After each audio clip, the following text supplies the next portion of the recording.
Labonete, huwag mo sabihin yan.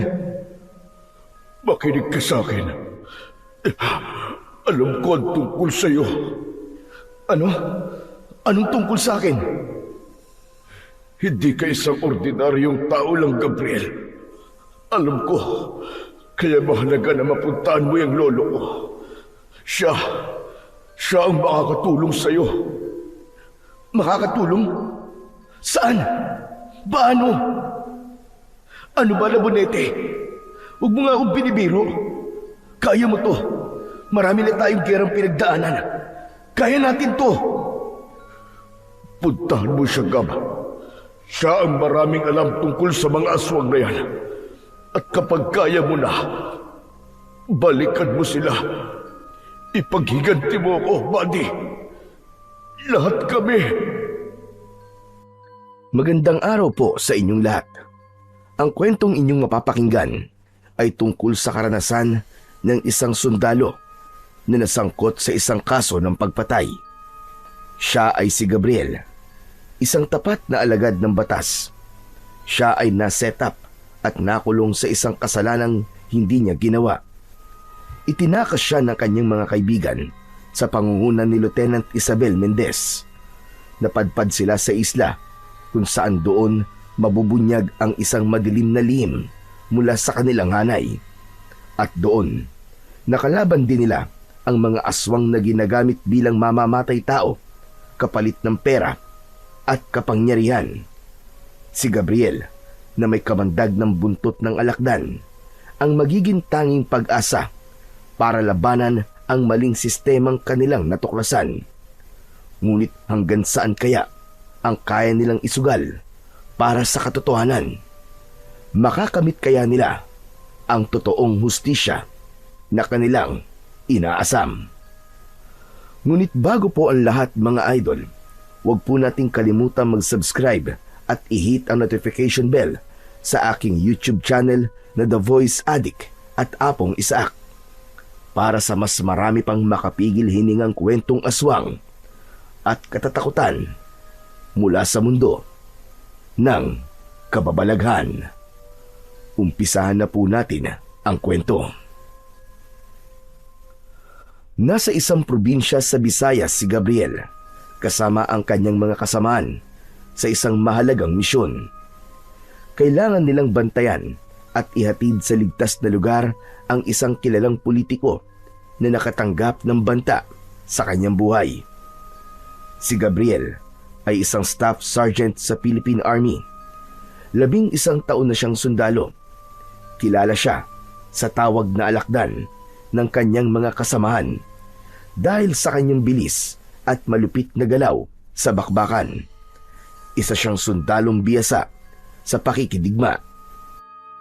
Kasama ni Gabriel sa misyon ang kanyang matalik na kaibigan at kabady, si Labonete.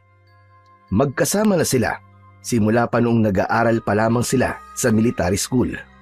Magkasama silang sumabak sa unang assignment. Pareho ring muntik na mapahamak sa isang operasyon noon sa Mindanao. Doon nagsimula ang matibay nilang samahan. Hindi lang sila magkaibigan, magkapatid na ang turingan nila sa isa't isa. Si Gabriel ang tahimik at seryoso, habang si Labonete naman ang palabiro at masayahin. Pero pagdating sa trabaho, pareho silang disiplinado at maaasahan. Alam na nila ang galaw ng isa't isa kahit walang salita. Isang tingin lang, alam na ni Gabriel kung kailan kikilos si Labonete, at ganun din siya. Nasa misyon nga sila ng panahong yon. Sa unang bahagi ng biyahe, maayos naman ang lahat. Tahimik ang paligid habang umaandar ang konvoy. Wala silang naririnig kundi yung ingay ng mga sasakyan. Sa loob ng truck, nakaupo sa harapan si Gabriel, nakasandal habang nakapikit. Sa tabi niya ay si Labonete na parang hindi nauubusan ng kwento. Ayos ka lang ba, buddy? Kinulang ka ba sa tulog? Hindi ah. Kung iniisip mo na tutulog ako, hindi. Oo, defensive ka naman kagad eh. Wala naman akong sinabi na natutulog ka eh.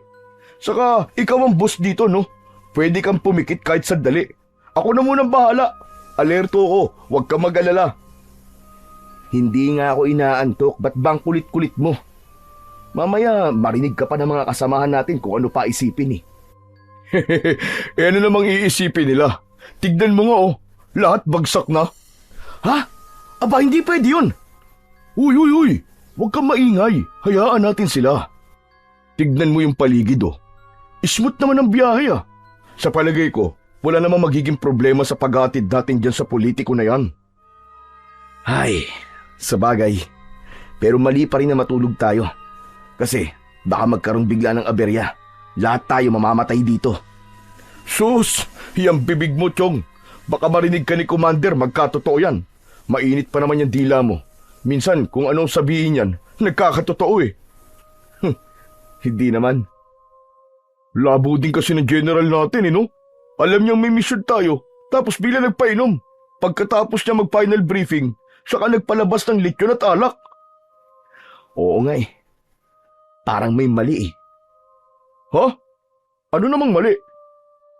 Ngayon lang nangyari to, buddy. Na alam niyang may operation tayo. Saka naman siya manglalasing ng mga tauhan niya. Wala naman siguro mali sa ginawa niya, buddy. Sinumpong lang siguro ng kabaitan niya. Ang weird dun. Sa totoo lang, ayoko ng ganun. Parang ewan. Hindi ako sanay na may general na parang barkada kong umasta. Yung bang parang tropa lang. Kaya minsan naiilang ako Nasanay ako dun sa puro sermon, puro utos. Talaga? Pang old school Saan ka galing na academy? Sira. Sa iisang military school lang tayo galing, no? Ay, oo nga pala. Pero buddy, huwag kang mailang kay General. Alam mo bang ikaw ang favorite nun? Tinatawag ka nga niya sa first name, di ba? Siguro close kayo nun. Ayaw mo lang sabihin Tigilan mo na nga ako. Hindi totoo yun. Kilala mo ako, buddy. Ayoko sa ganung may mga special treatment. Basta ako, trabaho lang. Serbisyo lang. Wala nang extra drama. Nagbibiro lang naman ako, buddy. Huwag mo seryosohin. At sa akin lang naman, kapag ganun ang ugali ng mga opisyal, masasabi kong mararamdaman ko talaga yung moral support nila. Kapag ganun, hindi ka matatakot magkamali kasi alam mong kaya kang unawain May punto ka rin, buddy. Pero sa totoo lang, minsan kinikilabutan pa rin ako sa sobrang bait niya Para bang may tinatago? Basta. Ewan, hindi ko maintindihan. Alam mo, buddy, naisip ko na rin yan Pero baka sadyang ganun lang talaga siya. Siguro kaya siya magaan kasama kasi alam niya kung paano magpahalaga sa tropa. Hindi lahat ng general ganun. Siguro nga. Sana lang, walang ibang ibig sabihin ng kabaitan niya. Sus! Wala yun! Oh, tawang-tawa ka. Anong meron? Naalala ko lang kasi yung inumin natin Naalala mo ba yung ginawa kong mix? Yung malakas na sipa? Nilagyan ko ng kalamansi at konting gin. Kiraulo ka. Hindi ko malilimutan yun. Dahil yun ang dahilan kung bakit sumuka si Corporal Dionisio. Grabe yun Hindi pa ka nakakarami, namutla na. Akala ko nga, inatake na sa puso Kaya nga, ang yabang pa nga nung una Sabi niya, di ba? O akin lang to mga bata Aba, maya-maya, naghanap na ng timba. Ay nako, kung nakita lang ni General, baka hindi na magpainom ulit yun. Sa gitna ng kanilang kwentuhan at tawanan, biglang tumunog ang radyo. Agad na nagbago ang ihip ng hangin. Naputol ang tawanan. Sabay silang sumeryoso. Nakiramdam sa paligid. Napatingin sila sa mga kasama sa likuran ng truck. Maliban sa kanilang driver. Narinig mo yun? Oo, parang interference. Pero wala namang mensahe. Muling may narinig silang crack sound sa radyo. Pero muli, wala pa rin nagsasalita. Tumingin si Gabriel sa labas ng bintana. Malamlam na ang liwanag ng araw. Papalubog na ito sa kanluran. Ngunit napakunot ang binata sa kanyang nakita. Buddy, Ba't parang wala na tayo nadadaan ng mga bahay? Masyado na masukal ang daan natin. Oo nga no. Kanina may mga tao pa eh. Ngayon puno na lang. Check mo nga kung tama pa tong ruta natin. Teka. Aba, parang may mali nga. Di ba ang sabi sa briefing, may checkpoint dapat sa 3 barangay? Pero mukhang di na tayo dumaan dun ah. Kaya nga eh. At saka base sa mapa, dapat ay may kalsada pa dito. Pero to, tignan mo. Mukhang papunta na sa gitna ng gubat. Muli silang napatingin sa labas ng sasakyan. Mabilis ang pagdilim ng paligid sa lugar na yon dahil nayuyungyungan ng malalapad at makakapal na sanga at dahon ng mga punong kahoy. Ang daan ay unti-unti nang nagiging maputik at malubak. Gab, hindi kaya trap to? Possible, buddy. Maganda ka. Mukhang may di magandang mangyayari. Dahan-dahan nilang kinuha ang kanilang mga armas mula sa ilalim ng upuan. Marahan, ngunit sigurado ang galaw. Sanay at disiplinado. Nagkatinginan silang dalawa. Parehong ramdam ang kaba, ngunit hindi nagpapahalata. Bakit walang abiso sa radyo? Ano bang nangyayari? Tama pa ba to? Saan ba tayo pupunta? Hindi ko rin alam, buddy. Maghintay na lamang muna tayo. Teka, susubukan kong gisingin itong mga kasamahan natin. Dahan-dahang tinapik nila Bonete ang isa sa mga sundalong katabi nila sa truck. Pero hindi ito nagising. Malakas pa rin ang hilik nito. Sinubukan niyang alugin ito ng malakas, ngunit wala pa rin. Buds, wala. Tulog na tulog ang mga to. Ayaw magising. Sinubukan din ni Gabriel na gisingin ng iba pa. May ilan na napadilat pero agad ding muling pumikit. Parang hindi kayang labanan ang antok. Ang ilan ay umuungo lang pero bumalik sa paghilik. Pambihira! Ganito ba talaga ang epekto ng alak na tinimpla mo kagabi? Hindi ah! Hindi normal to. Saka, maski naman gaano kalaw sa alak ang mga kasama natin, hindi naman sila ganito, no? Nagigising pa rin sila kapag nasa mission tayo. Bumalik sa upuan ng dalawa. Parehas naging alerto. Di mapakali. Panay ang tingin sa labas. Bawat sulok ng daan ay kanilang tinitignan kung may kahina-hinala. Makalipas pa ang ilang minuto, napansin ni Gabriel na talagang papalayo na sila sa kabiasnan. Bumabagal na rin ang takbo ng kanilang sasakyan hanggang sa ito ay huminto. Agad na bumaba ang dalawa sa sasakyan at nagmasid sa paligid. Biglang tumunog ulit ang radyo, ngunit wala pa ring boses. Dahan-dahang naglakad si Gabriel, hawak ang kanyang rifle. Lumapit siya sa ikatlong sasakyan sa convoy, kung saan nakasakay ang kanilang VIP. Nagbantay sila Bonete sa paligid, habang si Gabriel naman ay kumatok sa pintuan ng sasakyan. Sir, status check lang po. Bumukas ang bintana at sumilip ang isang lalaking naka-shades. Gising ito at tila alerto naman. Sinabi nitong ayos lang sila, walang problema. Tumango naman si Gabriel, saka muling lumingon sa paligid. Ano buds? Anong status? Ayos lang sila. Mabuti pa ipuntahan na lang natin dun sa unan para makita natin kung ano ang problema. Tumango sila Bonete. Tinapik si Gabriel sa balikat. Kasunod nila ay nagsibabaan na rin sa sasakyan ang ilang mga sibilyan na kasama nila sa convoy. Ang mga ito ay nagtataka din kung bakit sila huminto. Tumungo sila sa unahan at nakiusyoso. Paglapit nila sa harap ng convoy, tumambad sa kanila ang isang malaking puno. Nakahambalang ito sa gitna ng makitid na kalsada. Agad itong nilapitan nila Bonete at napagtanto niyang nabuwal ito, hindi dahil sa hangin. Para itong sinadyang iharang doon. Ang ilang mga sibilyan na kasama nila ay nagsimula na ring maging alerto at yung iba hindi na rin mapakali. Makikita ang kaba sa kanilang mga mata. Maya-maya lang ay may narinig silang kumaluskos. Mula sa damuhan sa gilid ng kalsada, unti-unting lumitaw ang mga tao. Mabagal ang kanilang paglabas. 1, 2, 3, hanggang umabot sa 7. Nakatingin na mga ito sa iisang direksyon. Agad na naalerto si Gabriel nang mapansin kung saan sila nakatingin. Si Labonete naman ay natulala habang pinagmamasdan mula ulo hanggang paa ang mga ito. Nakasuot sila ng maruming damit. Maputla ang kanilang mga balat at namumula at matalim ang kanilang mga mata. Ngunit may kakaibang napansin si Labonete sa mga taong yon. May marka sila sa noo. Ang marka sa noo ng mga ito ay isang kakaibang itim na simbolo na tila isang selyo o tato na hindi gawa sa karaniwang tinta. Mas mukha itong sunog o inukit sa kanilang balat. Parang pinaso gamit ang matinding init. Hugis bilog at sa loob nito, sa gitna, ay may palihis na letter X.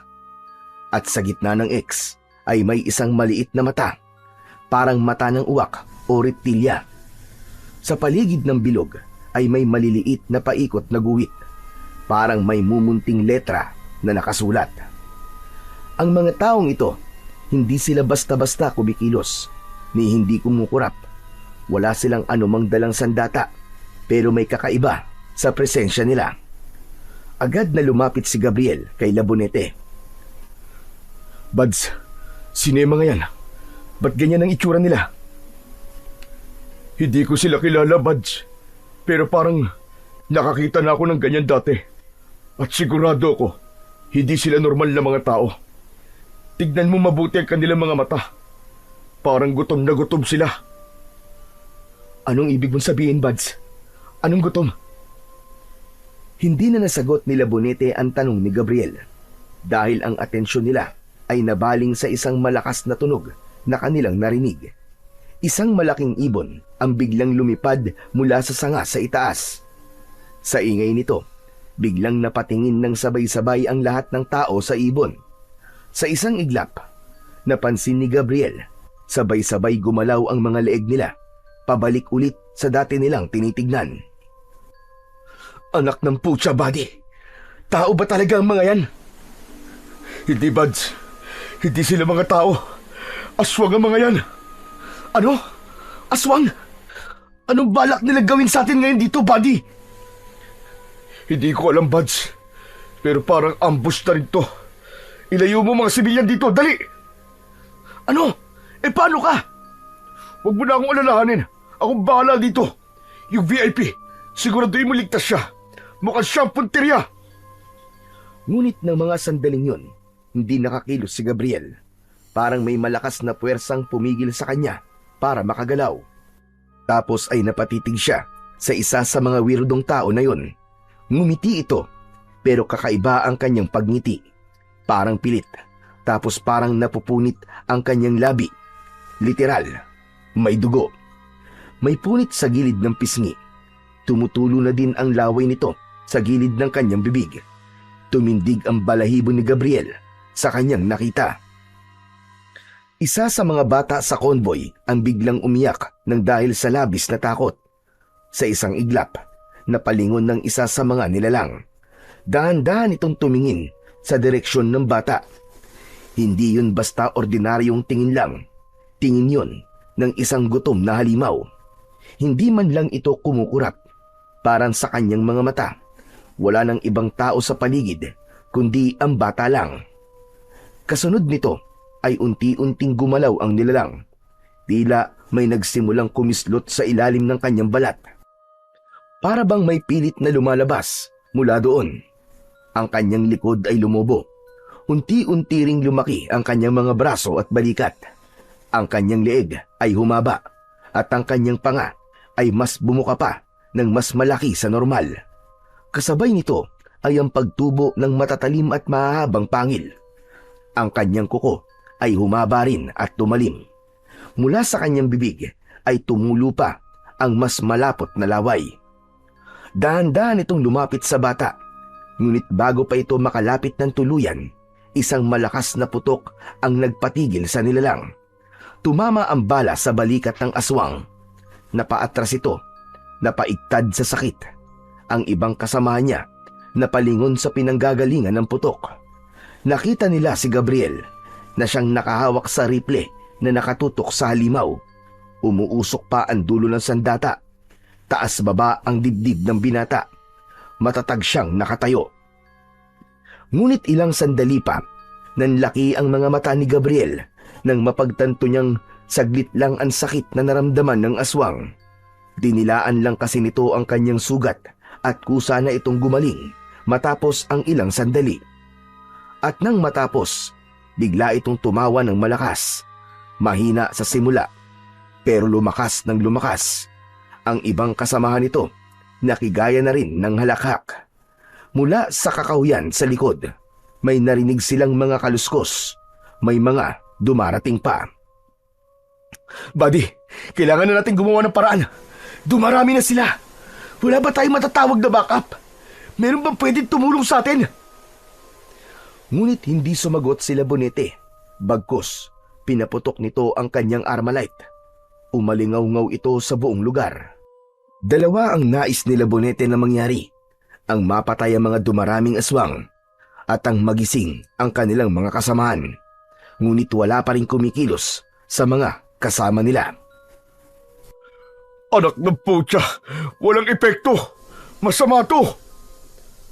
Padami ng padami ang mga nilalang. Lahat sila'y may iisang layunin, ang umatake at lantakan ang mga tao. Isang matinis na sigaw ang kanilang narinig. Isa sa mga sibilyan ang nahablot ng aswang.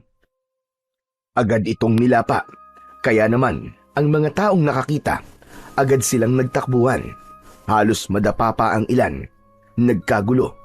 Malalakas na hiyawan ang narinig at ang iba nagtangkang tumakbo pabalik sa sasakyan. Cover the civilians! Cover them! Cover them! Muling nagpaputok ng rifle si Gabriel. Tinamaan ng isang halimaw sa dibdib, pero matapos ang ilang segundo, tulad ng iba, dinilaan lang nito ang sugat at tila walang nangyari. Tumawa lang ito at muling tumakbo palapit sa kanyang target na sibilyan. Anak nang, ba't di sila tinatabla ng bala? Mukhang alam ko na kung anong klaseng aswang sila. Napalingon si Gabriel sa kasama niyang sila Bonete. Ganun na lamang ang panlalaki ng mata niya nang makitang may isang nilalang na mabilis na nakalapit dito. Sumulpot ito sa gilid ng kanyang kaibigan. Hindi na ito nakaiwas nang saksakin ito ng aswang sa tiyan gamit ang matutulis nitong kuko. Ah! May tama ako, buddy! Labonete! Mabilis na lumapit si Gabriel. Agad niyang sinuntok sa muka ang halimaw at inagaw si Labonete. Itinabi niya ito at tinakpan ng sarili niyang katawan. Buddy! Buddy, tignan mo ako! Tignan mo ako pakiusap! Okay ka lang ba? Huwag kang bibigay, buddy! Hindi pa tayo tapos! Gabriel! Ang sakit! Parang hindi ko na kaya! Hindi, buddy, hindi pa ngayon! Hindi pa! Lalaban pa tayo, buddy! Hindi pa tapos ang mission natin! Kailangan pa nila tayo! Kailangan pa kita, buddy! Pakiusap. Sabihin mo sa lolo ko lahat ng nangyari. Umubo ng dugo si Labonete. Tumalsik ito sa balikat ni Gabriel. Maya-maya, kumilos ito at may dinukot sa kanyang bulsa. Inilabas niya mula roon ang kanyang pitaka na nabahiran na ng kanyang dugo.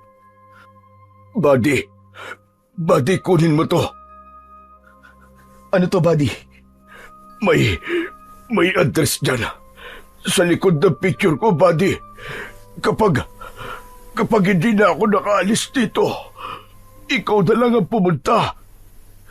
Buddy, huwag mong sabihin yan. Makinig ka sa akin. Alam ko ang tungkol sa'yo. Ano? Anong tungkol sa akin?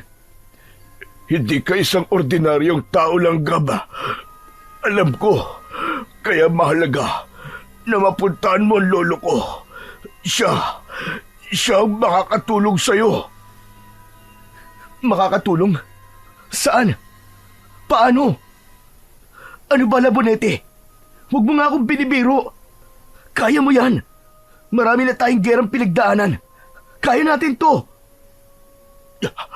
Buddy, puntahan mo siya. Siya ang maraming alam tungkol sa mga aswang. At kapag kaya mo na, balikan mo sila. Ipaghiganti mo ako, buddy.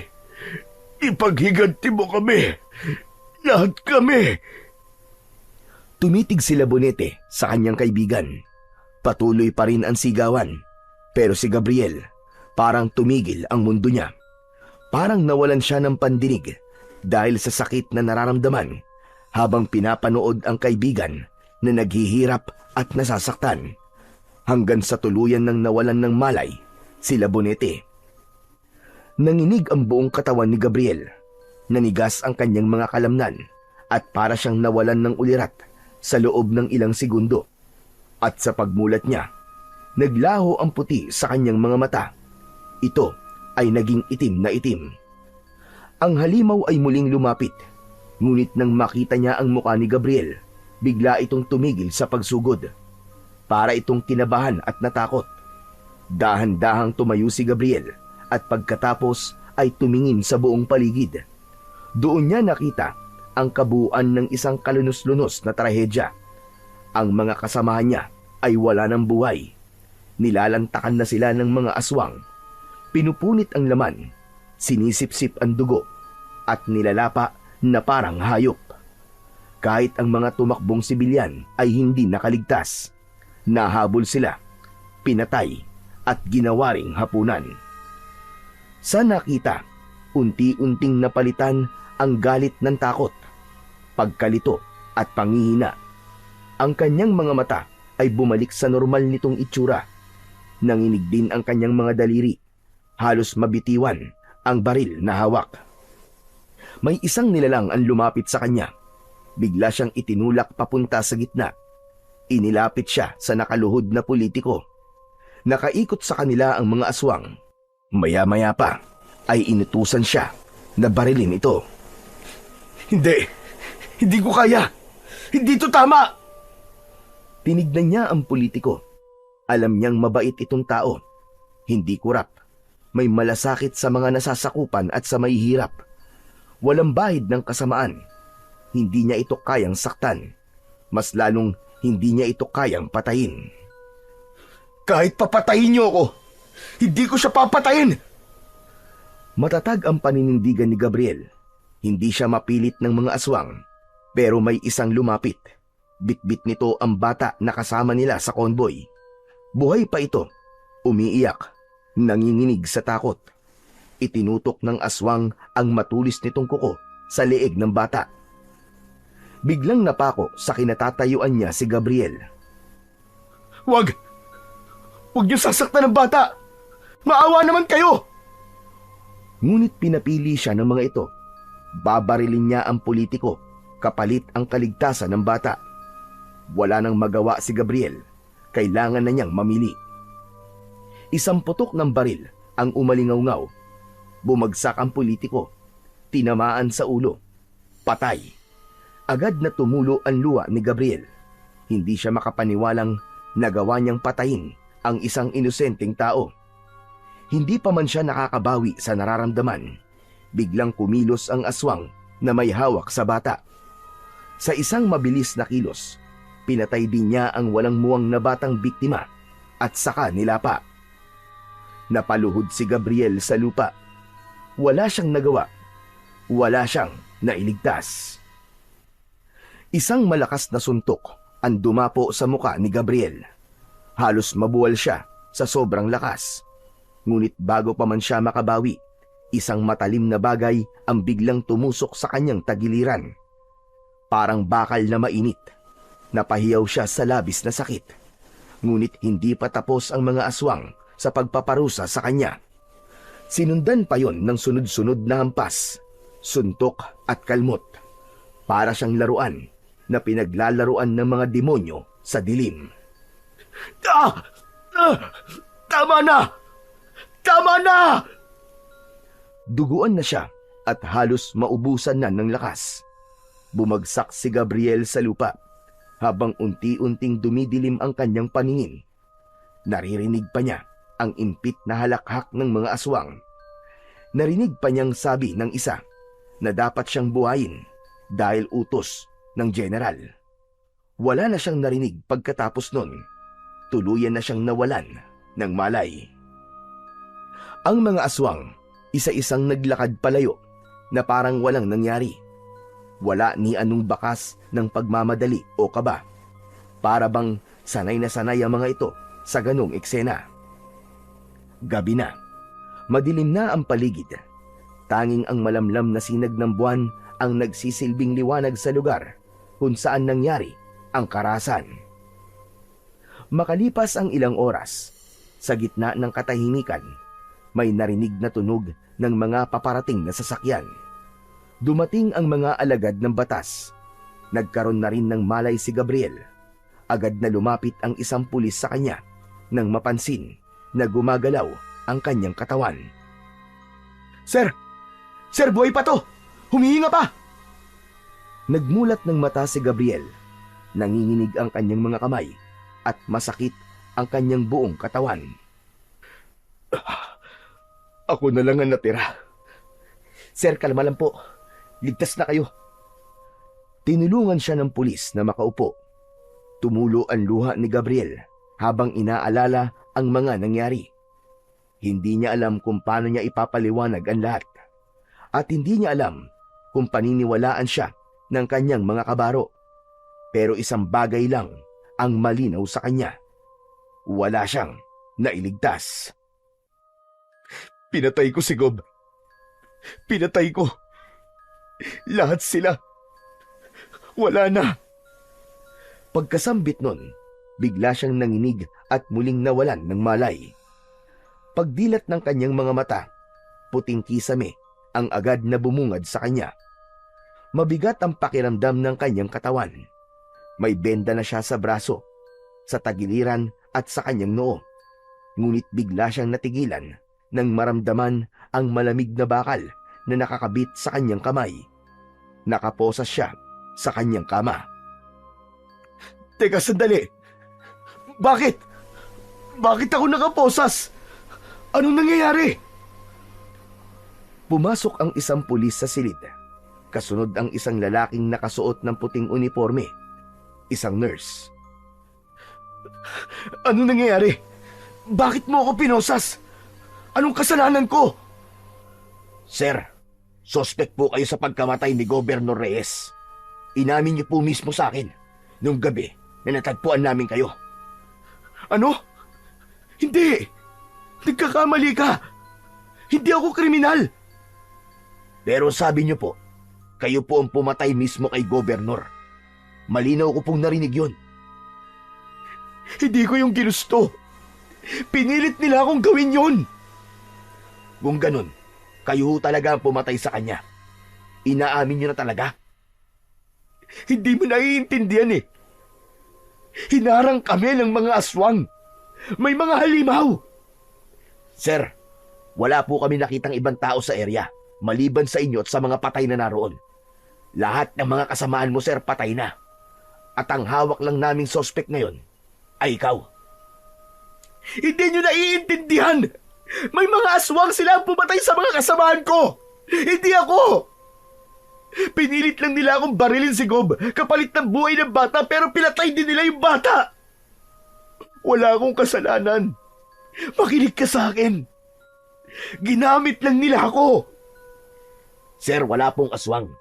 Yung mga kasamaan mo, namatay sa saksak. Ano?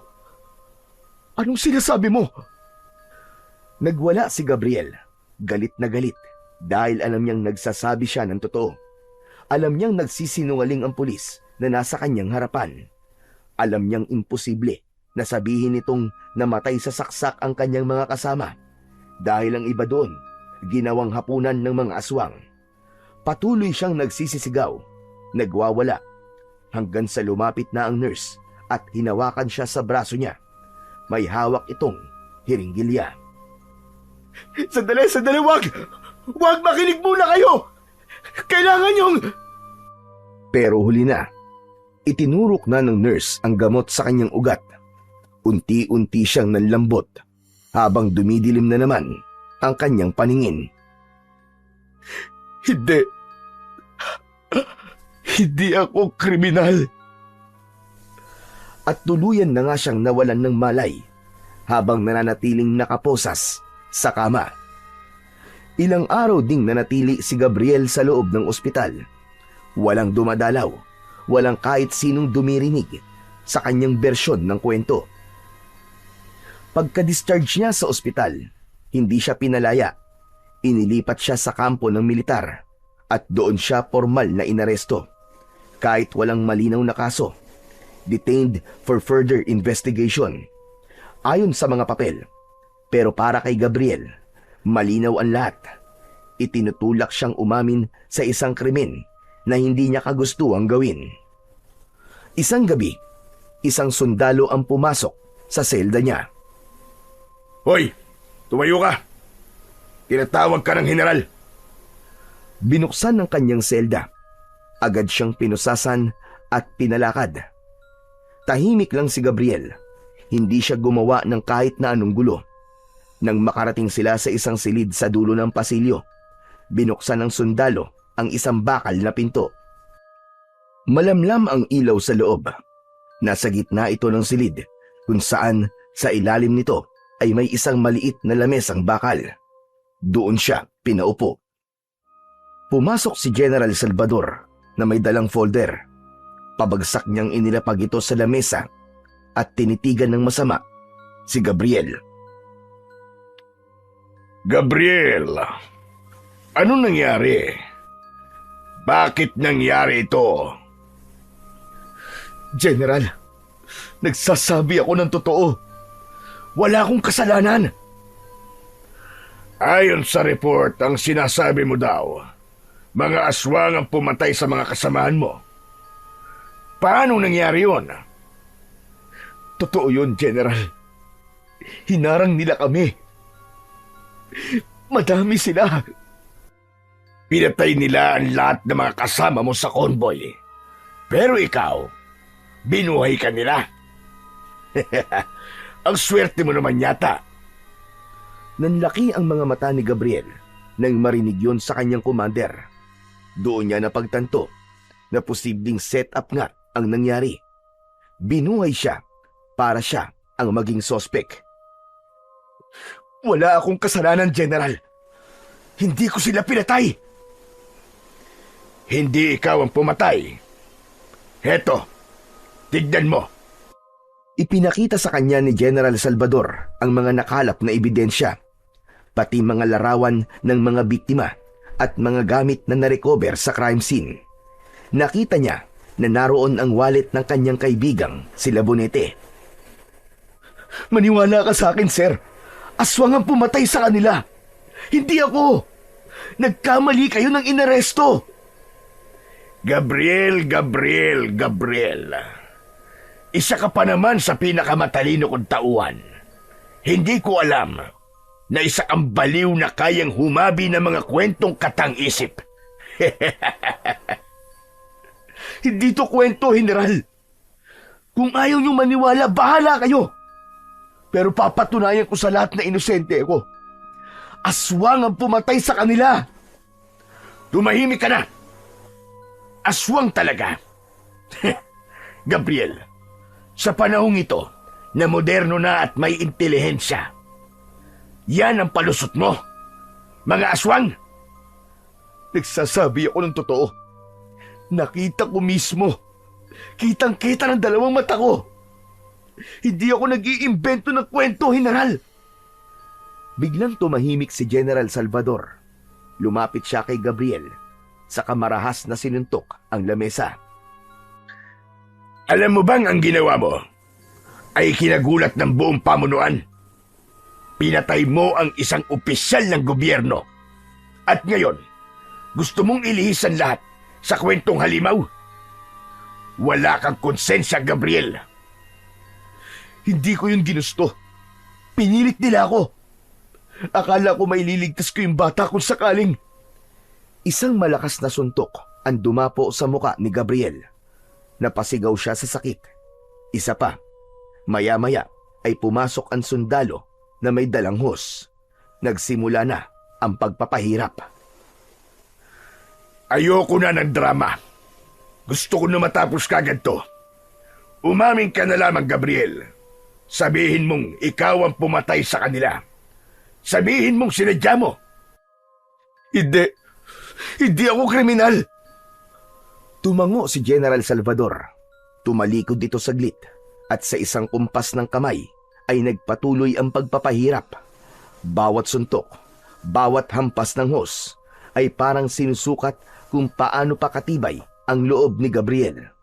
Ngunit sa bawat tanong, iisa lang ang sagot niya.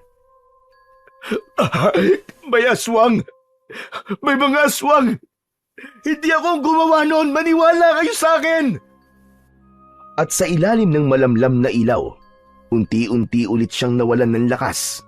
Nawawalan na rin siya ng pag-asa at tiwala sa sistemang minsan niyang pinagsilbihan. Makalipas ang ilang hindi tiyak na araw, nagising si Gabriel sa malamig na selda.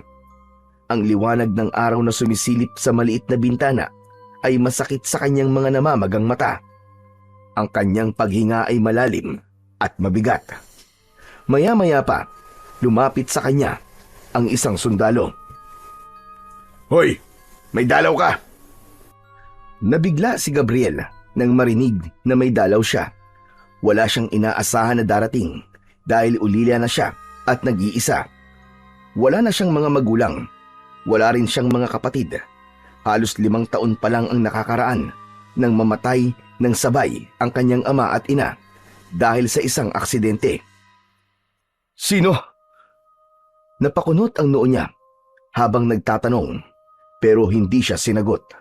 Sa dulo ng pasilyo, isang figura ng babae ang dahan-dahang lumapit sa kanyang kulungan. Maayos ang pananamit nito. Maputi, maganda at matikas ang tindig. Nang tuluyang makalapit, doon lang napansin ng binata na pamilyar ang anyo nito. Isabel? Tumayo sa harap ng selda ang babae. Tinignan siya mula ulo hanggang paa. Kita sa mata ng babae ang pagkagulat sa lagay niya. Gab, ano nangyari sa'yo? Sinaktan ka ba nila? Napayuko si Gabriel. Nanginginig ang labi. Hindi siya makapaniwala at hindi niya inaasahan na magiging bisita niya ang isa ding kaibigan dati sa military school na si Isabel. Bakit ganyan ang itsura mo? Dahan-dahan siyang lumapit. Hawak ang rehas. Nakita niya ang mga pasa, ang mga sugat sa katawan ni Gabriel. Makinig ka sa akin. Wala akong kasalanan. Hindi ako ang pumatay sa kanila. Hindi ko magagawa yun lalo na kay Labonete. Kilala mo ko, Isabel. Nagkatinginan sila ng ilang segundo. Tahimik lang ang dalaga pero hindi nakakunot ang noo tulad ng iba kapag nagtatanong. Walang bahid ng panghuhusga ang kanyang mga tingin. Kung hindi, may pangunawa. Pinilit nila akong paaminin sa kasalanang hindi ko naman ginawa. Oo, ako yung bumaril kay Gobernador Reyes. Pero pinilit nila akong gawin yun. Hinostage nila yung bata. Kapalit ng buhay ni Gobernador ay ang buhay niya. Tumango siya sa akin. Isinuko niya ang buhay niya para dun sa bata. Pero walang batang nakita doon. Wala rin sila Bonete. Ano? Paano wala? Hindi ko alam. Ano ba kasing nakita mo? Pwede mo bang sabihin sa akin ang lahat? Makikinig ako sa'yo. May hinala akong sinetap ako. May malaking tao sa likod dito. Bago ako nawalan ng malay, may sinabi yung aswang na buhayin ako. Yun daw ang sabi ng general. Sa palagay mo, involved ba military dito? Siguro. Ewan. Pero yung bata sigurado ko. Nilapa nila. Huminga ng malalim si Isabel. Tumayo siya ng tuwid. Saka tumingin sa sundalong nakabantay. Kailangan ko siya makausap. Confidential. Ako si Lieutenant Isabel Mendez. Mula sa Military Intelligence Unit. May clearance ako. Agad na nagbigay ng galang ang sundalo. tumango at lumayo ng konti, pero nanatili sa pasilyo. Gabriel, naniniwala ako sa'yo. Naniniwala ka? May mga kaso akong nahawakan itong mga nakaraang taon. May misteryosong kaso. Karamihan ng mga biktima, mga high-ranking officials, politiko, intelligence officers. Lahat sila, brutal na pinaslang. Wala nang lamang loob. Tuyong-tuyo ang katawan. Parang sinipsip ang lahat ng dugo at kaluluwa nila. Pero pag tinignan mo ang mga balita, puro aksidente raw. Yung iba suicide. Yung iba naman, sinasabi nilang may kinalaman sa droga. Parang sindikato raw ang may gawa. Pero Gabriel, hindi ako tanga. Alam kong hindi yun ang totoo. Sa tingin mo, may kinalaman ang kasong to sa mga yon? Matagal mo na ba itong sinusundan? Oo, pero puro lang ako tsorya nun. Walang ebidensyang matibay. Puro lang haka-haka. May mga saksi na sinasabing aswang nga ang may gawa. Pero sino bang maniniwala sa ganun, di ba? Hanggang sa nalaman ko ang nangyari sa'yo. Sa operasyon nyo. Di ba sabi mo, kasama mo sila Bonete? Pero wala siya sa report. Hindi siya kasama sa mga casualty. Wala rin siyang record dito sa kampo na kasama nga siya sa operasyon. Alam mo ba kung ano nakalagay sa records niya? Ano, Isabel? Awol. Absent without official leave. Ano? Hindi. Imposible yun. Hindi talaga ako naniniwala na magagawa mo ang ibinibintang sa'yo. Alam mo ba, nang makita ko ang pangalan mo sa report, bigla akong kinabahan. Kilala kita, Gabriel. Hindi mo kayang gawin yung sinasabi nilang ginawa mo. Napatungo si Gabriel. Sandaling napangiti ng konti. Sa wakas, may isang taong nakaalala kung sino siyang talaga. Hindi bilang isang kriminal, kundi bilang isang sundalo at bilang isang tao. Sa kabila ng rehas, tahimik na bumagsak ang luwa sa kanyang pisngi. Hindi ko nailigtas sa mga kaibigan natin, Isabel. Lalong-lalo na sila Bonete. Wala akong nailigtas maski isa.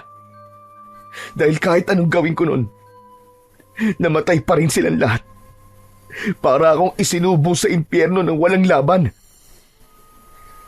Nag-imbestiga na ako at nakita ko maraming butas sa kaso na to. Gab, hindi mo yun kasalanan. Sinadya ang pagpatay kay Gob Reyes. Isa ka lang test subject. Parang gusto nilang makita kung anong gagawin mo sa isang imposibleng sitwasyon. Tapos sa huli, ikaw ang sisisihin at ididiin nila. Nilinis nila ang sarili nila, Gab. Kailangan ko ang statement mo. Tutulungan kita sa kaso na to. Magtiwala ka sa akin. Hinugot ni Isabel sa kanyang bulsa ang isang maliit na voice recorder mula sa loob ng kanyang damit. Maingat niya itong iniabot kay Gabriel. Alam kong mahina ka pa dahil sa torture na ginawa sa'yo. Pero kailangan ko ang pahayag mo. Off the record. Paano nagsimula ang operasyon? Sino ang nag-utos? Sino ang mga kasama mo? At anong mga nakita mo mismo?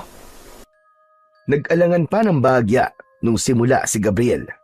Ngunit maya-maya, nang nakita niyang seryoso si Isabel, tumango siya. Isang buntong hininga ang pinakawalan niya bago siya nagsalita. Ang operasyon na yon ay nagsimula matapos makakuha ng impormasyon na may banta sa buhay ni Gob Reyes. Ang misyon namin, ayon kay General Salvador, ay ihatid siya sa isang safe house. Kasama sa convoy ang isang truck ng mga sundalo, kapamilya, supporters at iba pa. Doon pa lang may mali na, Gabriel. Bakit pinayagan na may kasamang iba kung dadalhin siya sa safe house? Yun nga rin ang iniisip ko. Pero hindi kami pinayagang magtanong. Dahil mismong si General Salvador ang nagbigay ng direktang utos. Siguraduhin yung makakarating si Gob ng ligtas, kasama ang mga taong malapit sa kanya. Yun ang sabi niya. At hindi kayo nagtanong kung bakit may mga supporter. Kung confidential at high risk ang threat level, dapat maximum security at minimal exposure. Yun din ang iniisip ko noon. Pero sundalo ko, kami. Sumusunod lang kami sa utos. Alam mo naman siguro ang mangyayari kung sakaling kwe-questionin mo ang order ng mas nakakataas. Alam ko yan. Naranasan ko na rin yan. Pero may hangganan ng pagsunod kung kapalit ay buhay ng mga inosente. Naiintindihan ko na ngayon. Bago pa magsimula ang operasyon, nagpaparty sa kampo si General Salvador. Nalasing sa alak ang karamihan sa aking mga kasama. Kaya sa biyahe, tulog silang lahat. Hindi alak ang dahilan kung bakit sila nakatulog. Sa hiwalay kong pag-iimbestiga, may pinainom sa kanilang isang uri ng sedative na malakas ang tama. Isa itong Central Nervous System Depressant. Ginagamit sa ospital para patahimikin ang pasyente o pampatulog sa mga kritikal na operasyon. Pero kung maling dosage, pwedeng hindi na magising ang iba. Ibig sabihin, sinadya. Set up, Gab. May nagplano. Sinasabi ko na nga ba, ginamit kami. Ginamit ako. At ngayon, tinatangka nilang burahin ng ebidensya. Kasama ka na ron. Ibig sabihin, posibleng ang may kasabwat sa loob. Tumutugma yun sa huling narinig mo na sinabi ng aswang. Sa tingin mo meron nga? Meron akong pinaghihinalaan. Pero hindi pa sapat ang ebidensya ko. Pero Gab, kailangan nating kumilos. Ayokong mangyari sa iyo yung nangyari sa iba. Nakatulad mo rin na nagamit. Pinatay sila, kaya hindi ko natapos yung kaso. Sigurado ko, napapatahimikin ka rin nila. Anong gagawin natin, Isabel? Lalaban tayo, pero hindi bilang sundalo ng sistemang bulok, kundi bilang tao at bilang saksi sa katotohanan. Ibubunyag natin sila. Papapanagutin natin sila sa mga kawalangyaan nila. Pero, kaya ba natin? Kakayanin natin, Gab. Kakayanin natin. Pero may mga makakalaban tayong hindi tao. Yung mga aswang. Nakakatakot sila, Isabel. Tapos, hindi sila tinatabla ng bala. Napakagat sa labi si Isabel. Kinuha na niya ang voice recorder at pinindot ang save button. Saka muling tumingin kay Gabriel. Huwag na muna tayo mag-focus sa mga aswang. Alamin muna natin kung ano ang pulot dulo nito. Kung sino may pakana. Gab, makinig ka sa akin. Ang impormasyong ito ay magiging simula ng pagbagsak nila. Pero delikado to. Sa oras na kumilos ako, baka hindi na lang ikaw ang maging target nila. Maging ako rin. Kaya mula ngayon, iisa lang ang pwede nating gawin. Ang kumilos ng palihim. Ako ang bahala sa labas. Kailangan lang na manatili kang buhay rito hanggang hindi ako nakakahanap ng legal na butas para mailabas ka dito. Salamat, Isabel. Pangako, kakayanin ko. Lalaban ako tulad mo. Aalamin natin ang totoo. Yan, ganyan nga, Gab. Yan ang kilala kong Gabriel. Siya nga pala. May ipapakiusap sana ako sa'yo. Ano yun, Gab? May paraan ba para makuha yung wallet nila Bonete? Naroon kasi yung address ng lolo niya. Ibinili niya sa akin. Napuntahan ko daw. Ako nang bahala doon. Salamat talaga, Isabela. Hulog ka ng langit. Walang anuman. Sige na, magpahinga ka. Lilipas din to. Matatapos din ang lahat. At kapag lumipas na, sisiguraduhin nating makakabawi ka. Tumango si Gabriel at nagpaalam na si Isabel sa kanya. Naglakad na ito palabas na mabigat ang loob. Alam niyang hindi magiging madali ang laban. Ngunit sa bawat takbang niya palayo sa kulungan, lalong tumitibay ang paninindigan niya. Hindi siya titigil hanggat hindi niya nailalantad kung ano ang katotohanan. Samantala si Gabriel ay muling napaupo sa isang sulok ng selda. Pero may bago sa kanyang pakiramdam. Nagkaroon siya ng pag-asa dahil sa wakas ay may tao nang naniniwala sa kanya. Habang nakakulong si Gabriel sa loob ng kampo, hindi tumigil si Lieutenant Isabel Mendez sa kanyang sariling imbestigasyon. Malaki talaga ang duda niya sa ilang opisyal ng kanilang hanay. Matibay na ebidensya na lang ang kulang para madiin niya ang mga ito. Isa pa ay naniniwala talaga siya sa kanyang kaibigan na wala itong kasalanan. Ginamit niya ang lahat ng kanyang koneksyon at kakayahan para mapatunayan ang kanyang mga duda. Para malaman kung ano ang totoo. Lingid sa kaalaman ng karamihan, may mga pinagkakatiwalaan si Isabel sa loob ng kampo, mga dati niyang kasamahan at ilang opisyal na hindi bulag sa katiwaliang unti-unting nangyayari sa kanilang hanay. Sa pamamagitan ng mga lihim na pag-uusap, pagbasa sa mga memo at pakikipagpalitan ng impormasyon, napatunayan ni Isabel ang kanyang hinala. May nakakakilabot na plano ang mga sangkot sa kanyang kaibigang si Gabriel. Nalaman niyang isa-salvage ang kanyang kaibigan. Isang accidental transport ambush ang plano na kunwari ililipat sa ibang pasilidad ang akusado para sa interogasyon, pero ang totoo, dadalhin siya sa isang liblib na lugar upang doon ay patayin. Isang clean sweep, tulad ng ginagawa sa mga tauhan na hindi na pwedeng pagkatiwalaan at pakinabangan. Nang malaman ito ng dalaga, hindi na siya nag-aksaya pa ng panahon.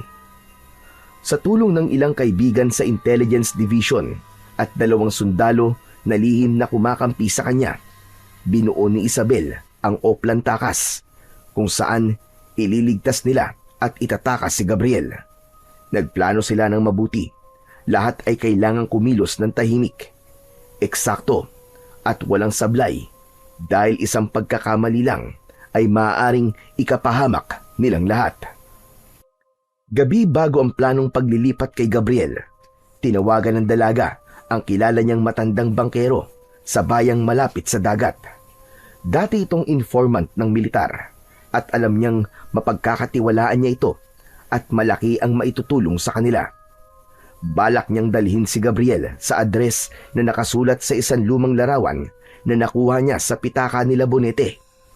Ayon na rin sa utos ng kanyang kaibigan.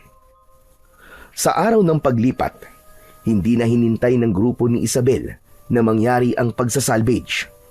Sa mismong oras na ihahatid si Gabriel gamit ang isang itim na van, hinarang ito sa daan. Kumilos sila nang nakatakip ang mga muka at nagpanggap na mga rebelde. Napasok nila ang sasakyan at agad na tinurukan ng pampatulog ang 5 sundalo na bantay. Saka mabilis na isinakay si Gabriel sa isa pang sasakyan na naghihintay. Isabel, ano nangyayari? Wala lang oras, Gab. Kailangan ka na namin iligtas at itakas dahil papatayin ka nila ngayong gabi. Hindi kami papayag na mapunta lang sa wala lahat ng to.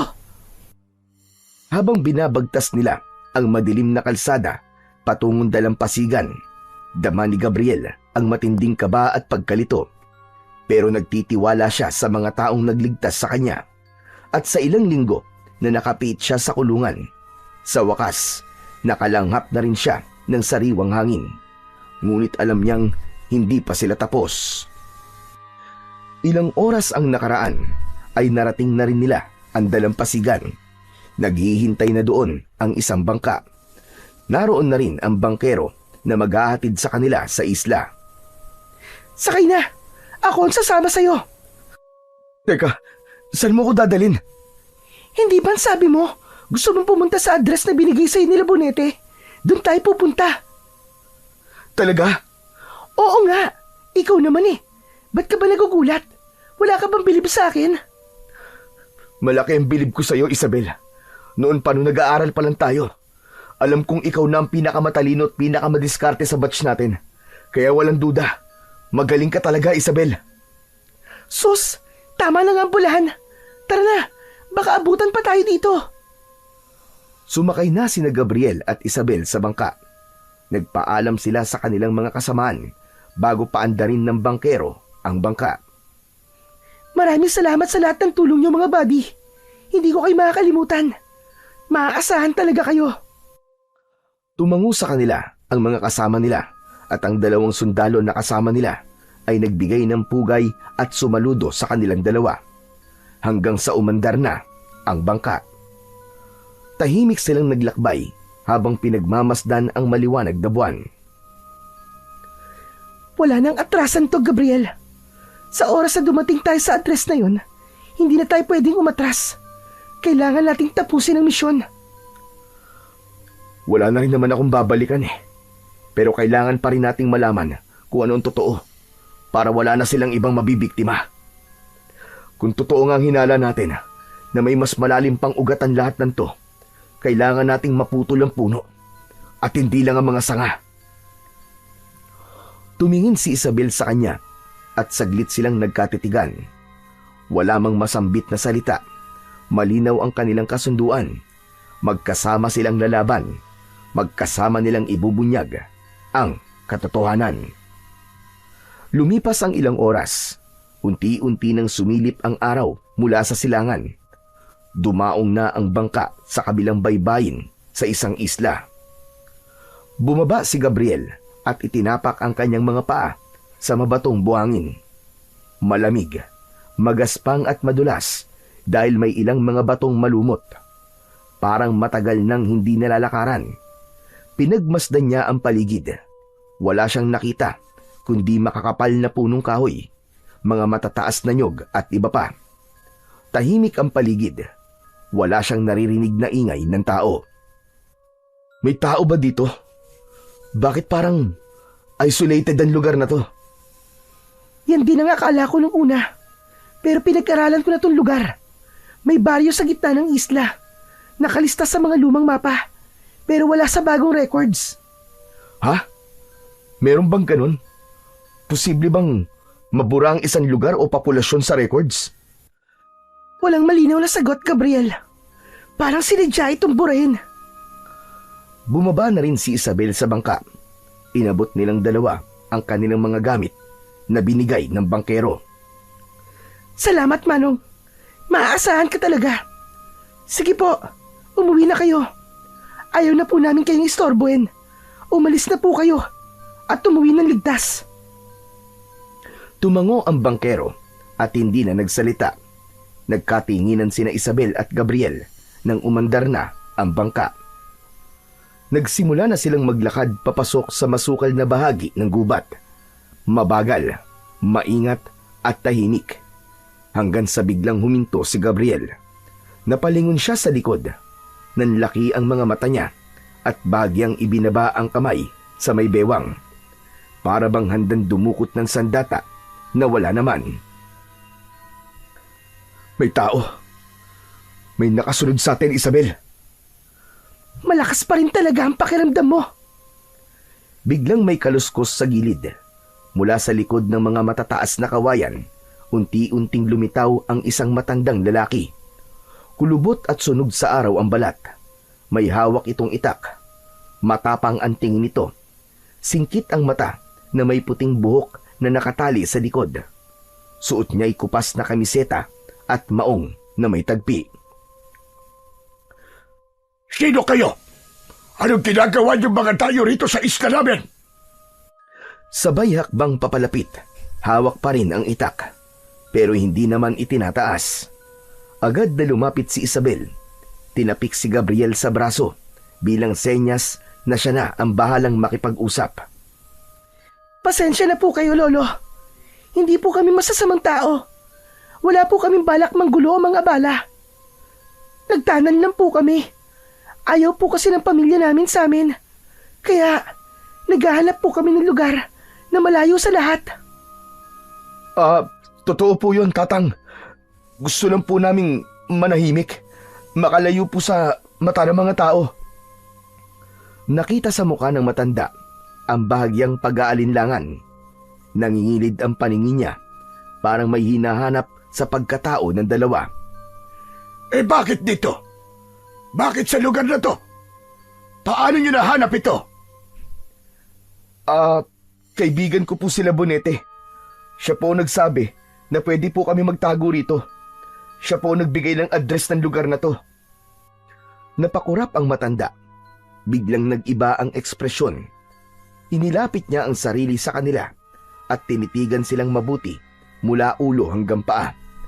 Itinaas pa niya ang kanyang kaliwang kamay at hinawakan ng ulo ni Gabriel, saka si Isabel.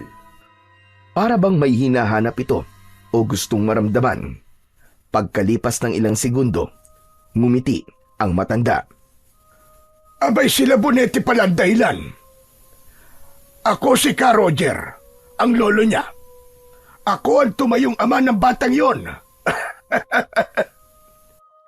Kayo po si Ka Roger. Ikinalulugod po namin na makilala kayo. Halina kayo. Sumunod kayo sa akin. Tumalikod na ang matanda, sabay naglakad. Habang sumusunod ang dalawa, tumingin si Isabel kay Gabriel.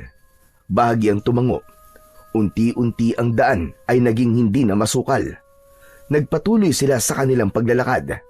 Nang marating nila ang bungad ng baryo, agad nilang napansin ang kakaibang itsura ng lugar. Ang mga bahay ay gawa sa pinaghalong kahoy, kawayan at mga bato. Lahat ay mukhang luma at mukhang matagal nang naitayo.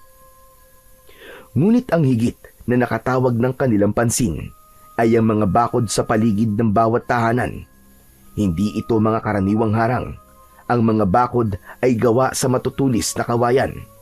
Nakasalansan na parang dila disenyong panlaban sa anumang uri ng mababangis na hayop o nilalang. Tahimik silang nagpatuloy sa paglalakad, kasunod ni Mang Roger. Walang ingay sa paligid. Wala ni isang batang naglalaro. Wala rin ni isang tao na bumati sa kanilang pagdating. Ang bawat taong nadadaanan nila, nakatingin lang sa kanila ng malalim. Parang may halong galit, takot at pagdududa. Bakit parang hindi nila gustong nandito tayo, Gabriel? Hindi ko alam. Medyo kinakabahan na nga ako sa mga titig nila eh. Parang nakakalusaw. Huminto si Mang Roger at humarap sa mga taong nakatambay sa gilid ng daan. Mga kasama, kaibigan sila nila Bonetti. Mga mababait na tao. Wala silang masamang balak. Wala kayong dapat ipag-alala. Sagot ko sila. Pero sa halip na lumambot ang mga mukha ng mga tao, lalo silang nanahimik. Ang iba ay umiwas ng tingin. Ang ilan naman ay tuluyang pumasok na sa kani-kanilang mga tahanan. Wala ni isang tumugon o ngumiti man lang. Bakit po ganun? Bakit? Parang takot po sila sa amin.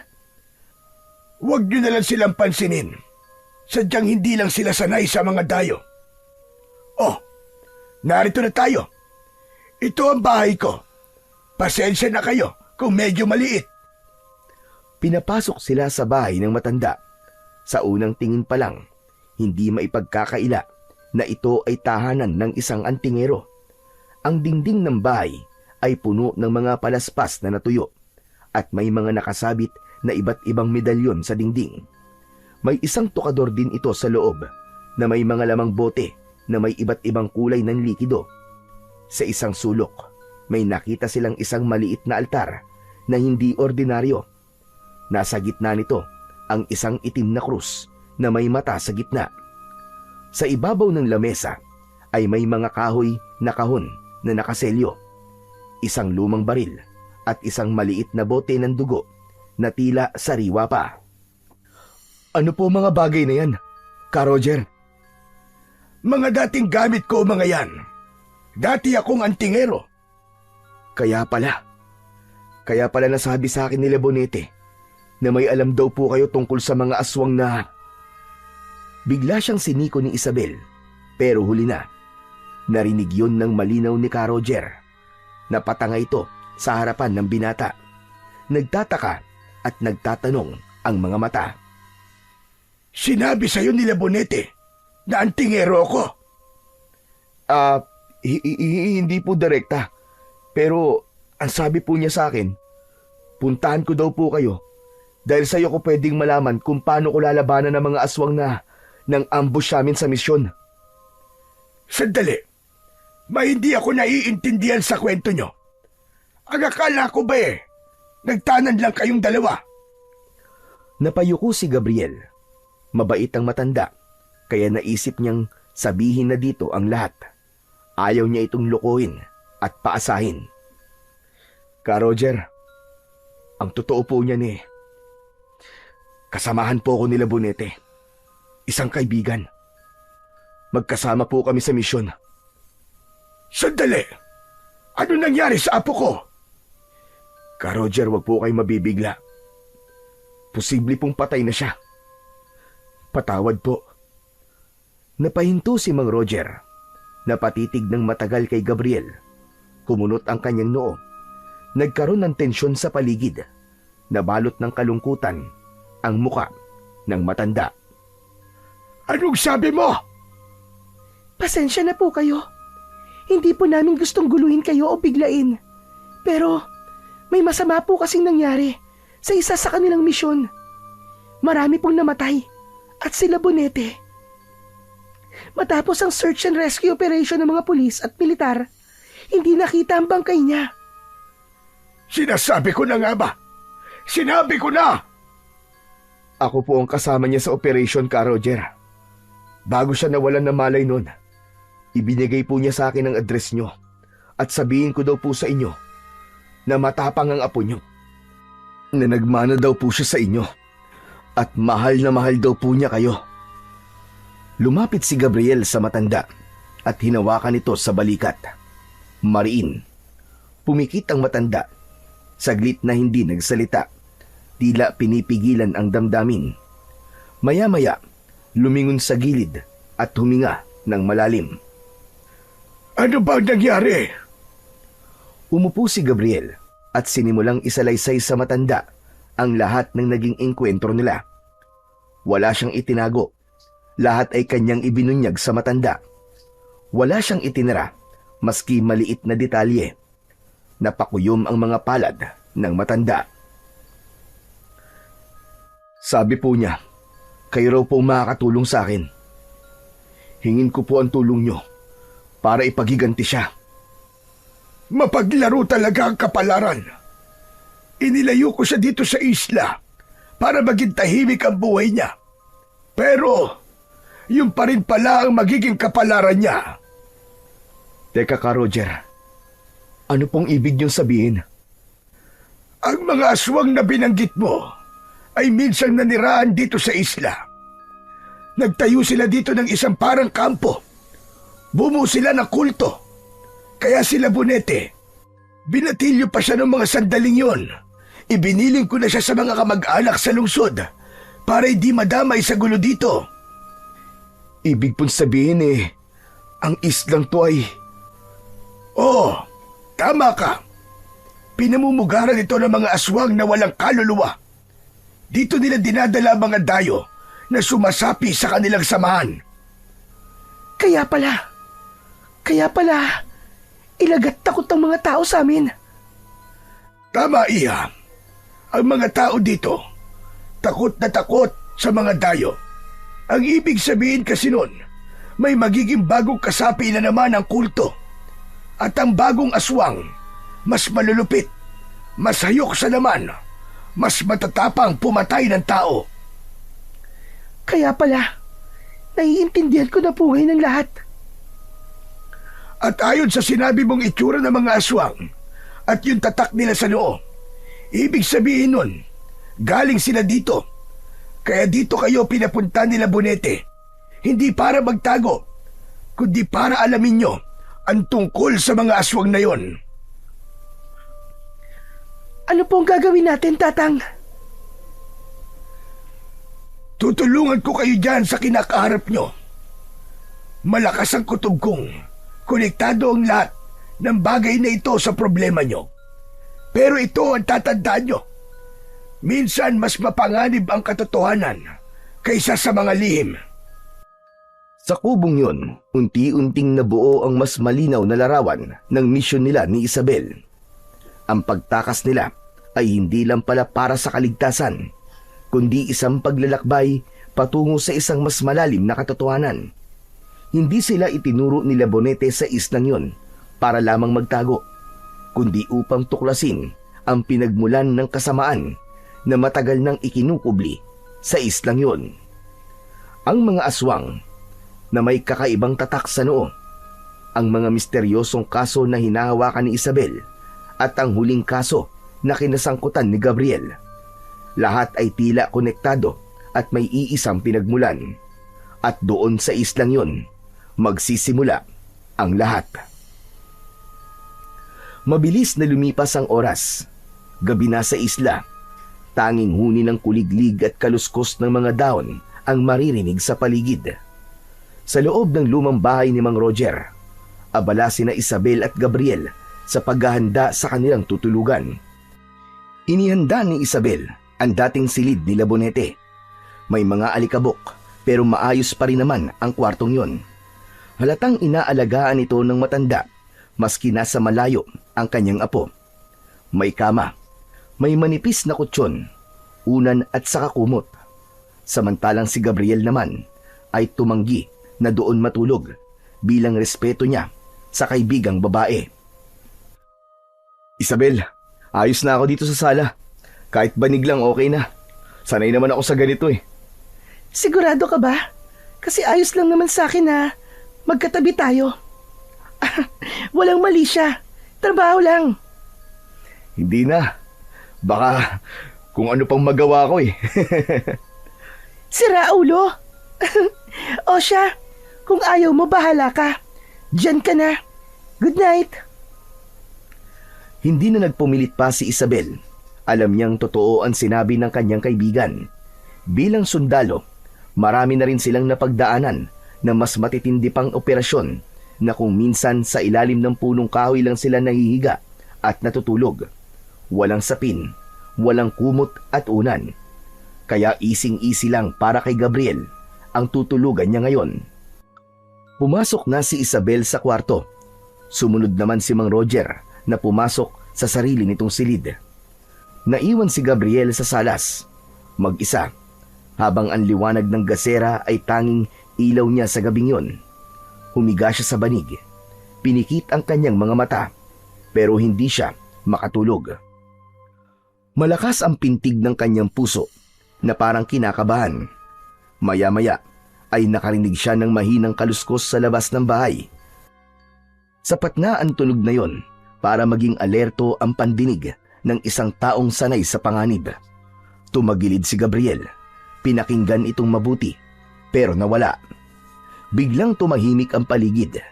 Pero makalipas lamang ang ilang sandali, may nararamdaman na naman siyang kakaiba.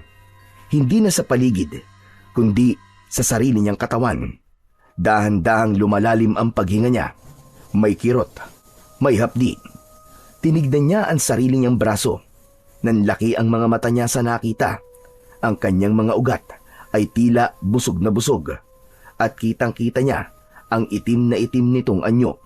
Gumagalaw at parang gumagapang sa ilalim ng kanyang balat. Huwag ngayon. Diyos ko, tulungan niyo po ako.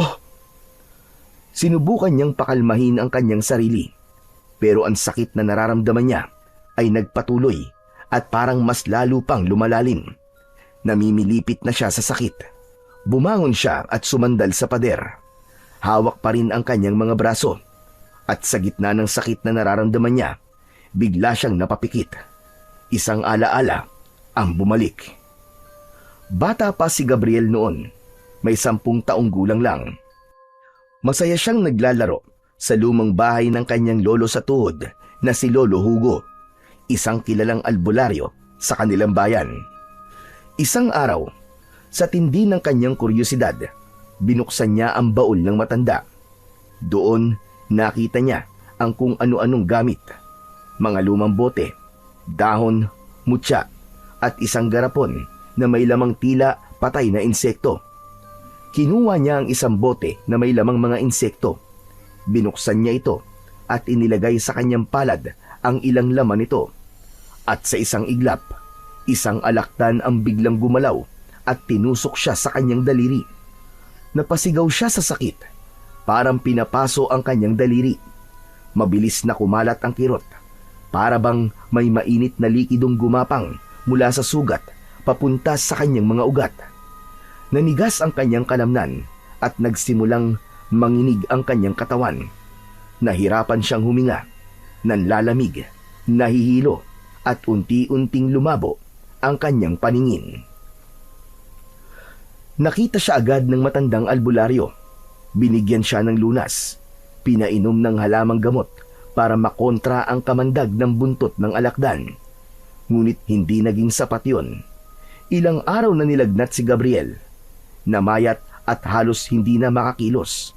Pero isang umaga, pagising niya ay tila nawala ang lahat ng sakit. Parang milagro na gumaling siya. Hindi na nila napag-usapan ng bagay na yon hanggang sa namatay ang kanyang lolo. Pero simula noon, paminsan-minsan ay bumabalik ang mga sintomas. Hanggang sa muling bumalik sa realidad si Gabriel nang maramdaman ang mas lalong tumitinding sakit na nararamdaman niya. Aray! Ang sakit talaga! Ang sakit! Idinilat ni Gabriel ang kanyang mga mata. Saktong napatingin siya sa lumang salamin sa dingding. Nagulat siya sa kanyang nakitang refleksyon. Nangingitim ang kanyang balat. Tapos ang kanyang mga mata, purong itim. Nawala ang puting kulay. Ano to? Bakit ganito? Diyos ko! Tulungan niyo po ako!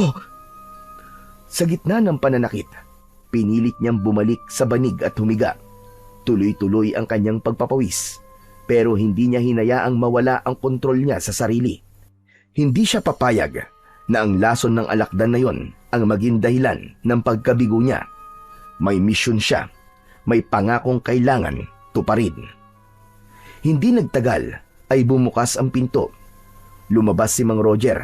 Dala nito ang lamparang bigas galing sa kanyang kwarto. Napansin niya kagad ang kakaibang kilos ni Gabriel na namimilipit ito sa sakit. Aba, anong nangyayari sa iyo? Ayos ka lang ba?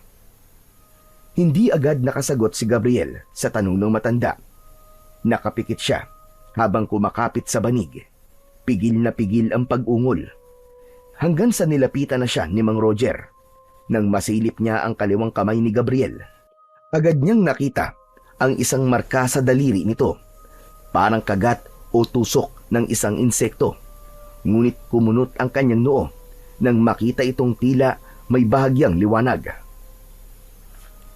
Anak nang, hindi ako maaaring magkamali. Yan ba ang kagat ng alakdang itim? Napadilat si Gabriel. Nabigla siya. Napabitaw si Mang Roger nang makita ang anyo ng binata. Alam niyo po ito. Tulungan niyo po ako, Ka Roger. Tulungan niyo po ako. Paano ka nakagat ng alakdang itim? Matagal na po ito. Mula pa po nung bata ako. Nakagat po ako ng alakdan na nasa bote ng lolo ko. Tulad niyo po siya. Isa din po siyang albularyo at antingero. Umupo si Mang Roger sa gilid ng banig at tumango. Tinignan niya si Gabriel mula ulo hanggang paa, lalo na ang itim na mga mata nito. Gabriel, hindi ordinaryong alakdan ang tumusok sa'yo. Kung tama ang hinala ko, ang kumagat sa'yo ay ang alakdang silaba. Ano po? Alakdang silaba, isang uri ng nilalang na sinasabing pinanganak mula sa apoy at lason. Minsan lang silang magpakita. At ayon sa mga lumang kwento, delikado ang makagat nito dahil nakamamatay. Pero yun ay sa mga ordinaryong tao lang. Ano pong ibig niyong sabihin? Ang ibig kong sabihin, sa mga pinili, tulad mo, may dugong antingero o albularyo, maaaring hindi ka mamatay. Bagkus, kapangyarihan ang dala nun sa'yo. Kapangyarihan? Kapangyarihan po ang tawag dito. Sakit po ito na matagal ko na pong iniinda. Saka anong kapangyarihan? Wala nga po ako naging laban sa mga aswang na pumatay sa mga kasamahan ko. Meron, Gabriel. Pero hindi mo lang alam gamitin. Hindi mo to sinanay. Nananatiling tulog ang lakas mo sa loob mo. Pero ngayon, unti-unti na itong nagigising. Alam ko yon. Kabisado ko yan. Kailangan mo lang matutong gamitin ang biyayang yan, Gabriel. Pero bakit po ako? Hindi naman po ako isang antingero eh. Wala naman po akong alam sa mga ganyang bagay. Yan ang iniisip mo. Pero ang dugo mo, ang pinanggalingan mo, ay may kaugnayan sa mundo namin. Ang marka sa daliri mo, hindi basta isang kagat. Para sa tulad ko, malinaw na malinaw yan. Isa kang pinili, Gabriel. Ang taglay mong lason ay hindi basta lason. Isa itong sumpang kamandag na kayang tunawin ang laman ng mga aswang. Ha? Paano po yun? Ang aswang ay takot sa apoy. Pero ang kamandag mo, apoy at lason na galing sa kalikasan. Kapag nahawakan mo sila, kapag ginamit mo ang lakas na yan, masusunog sila mula sa loob. Hindi lahat kayang tumagal sa ganong sakit. Kaya nila tayong patayin. Pero ikaw, kaya mong gumanti ng mas malala. Napabuntong hininga si Gabriel. Tahimik niyang tinignan ang kanyang mga kamay. Ka Roger, paano ko po ito magagamit? May paraan. Kailangan mo lang tanggapin ang panibagong bahagi ng pagkatao mo. Ang unang hakbang ay kontrolin ang sarili mo sa bawat pagsiklab ng sakit. Sunod, pag-aralan mong gamitin ang lakas ng kamandag. Hindi ito basta lakas. Ito ay isang sandata. Tumayo si Mang Roger at dumampot ng isang maliit na sisidlan mula sa aparador. Isang lumang bote na may lamang parang langis. Ipahid mo ito sa sugat tuwing sisiklab ang sakit. Hindi dito aalisin ang lason, pero makakatulong itong kontrolin ang sakit na nararamdaman mo. At kapag ayos ka na, ituturo ko sa iyo kung paano gamitin ang kapangyarihan mo laban sa mga nilalang ng dilim. Kinuha ni Gabriel ang bote sa matanda at maingat na nilagyan ng langis ang kanyang daliri. Unti-unti, kumalma ang kanyang katawan. Himalang nawala ang sakit na kanyang nararamdaman. Ka Roger, hindi ko po alam ang kakayahan ko. Pero kung ito makakatulong para matapos ang misyon namin, gagawin ko. Tatanggapin ko ang kapangyarihang ito. Mabuti naman. Alam mo bang ang pagtanggap sa kung sino kan talaga ay ang tunay na simula ng pagiging malakas? Tahimik na tumango si Gabriel. Unti-unti, matapos mawala ang matinding sakit sa kanyang katawan, ay bumalik na rin ang kanyang anyo. Pero kahit bumalik na ang anyo niya, may naramdaman siyang kakaiba sa loob ng kanyang katawan.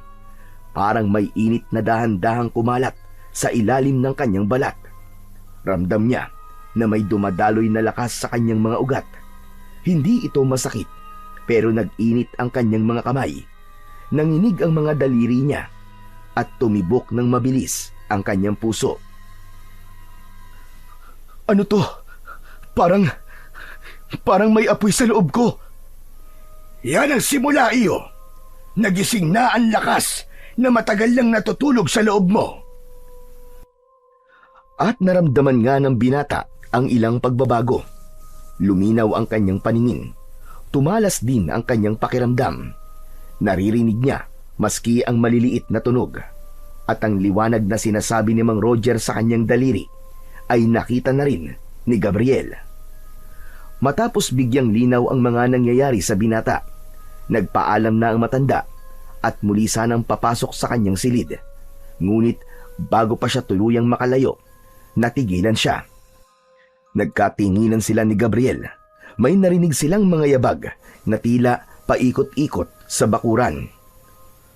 Ka Roger, may tao sa labas. Saka ang baho. Iba yung amoy. Parang bulok na karne. Mukhang masusubok kagad ang kapangyarihan mo, iyo. May mapagpapraktisan ka na kagad. Bigla silang napatingin sa iisang direksyon nang marinig ang langit-ngit ng pintuan sa silid ni Isabel. Lumabas ang dalaga, halatang bagong gising pero alerto. Ano yun? May narinig akong kaluskos sa labas. May nakasunod na ba sa atin? Lumapit si Isabel sa kanila. Bitbit nito ang kanyang baril.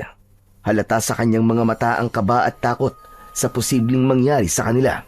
Pero medyo kumalma ang dalaga nang magsalita si Mang Roger. Hindi tao nasa labas iya. Mga aswang. Ano? Mga aswang? Sigurado po ba kayo ng mga aswang nasa labas? Sigurado ko. Kilala ko ang amoy nila.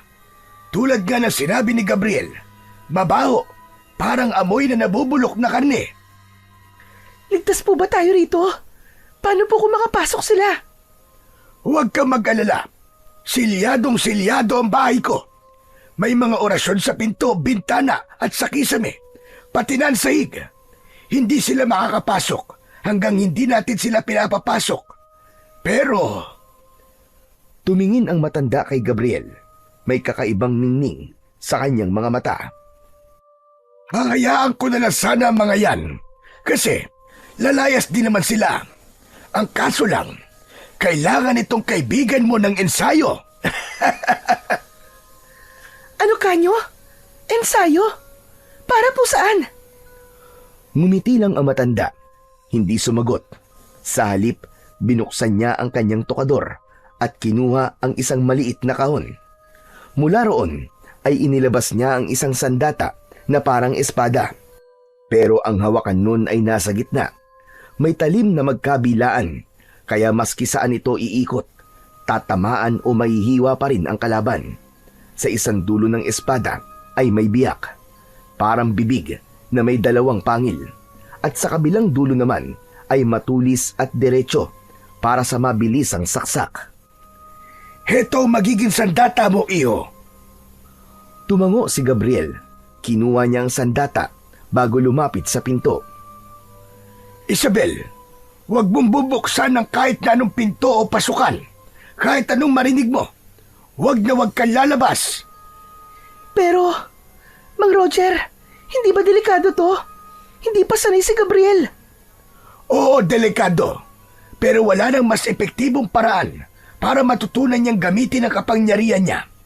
Kundi ang harapin mismo ang panganib. Dahan-dahang binuksan ni Gabriel ang pinto. Humugot siya ng malalim na hininga bago tuluyang lumabas. Nakasunod sa kanya ang matanda. Paglabas nila, agad silang sinalubong ng mabahong hangin. Walang buwan sa langit. Ang paligid ay madilim na madilim. Ngunit si Gabriel, malinaw niyang nakikita ang paligid. Parang may ilaw ang kanyang mga mata. Nakita niya kagad ang tatlong nilalang sa dilim na may tatak sa kanilang mga noo. Huwag kang matakot. Sundalo ka, hindi ba? Alam mo kung paano gamitin ang sandata na yan. Para ka lang tumutupad sa iyong tungkulin. Hindi ba't trabaho mong proteksyonan ng mga inosente? Tulad ng palagi niyong sinasabi, serving the people, securing the land. Tama po kayo, Tatang. Kaya ko to. Para kay Isabel at para sa lahat. Isang aswang ang biglang tumalon. Mabilis. Halos hindi makita ng karaniwang mata.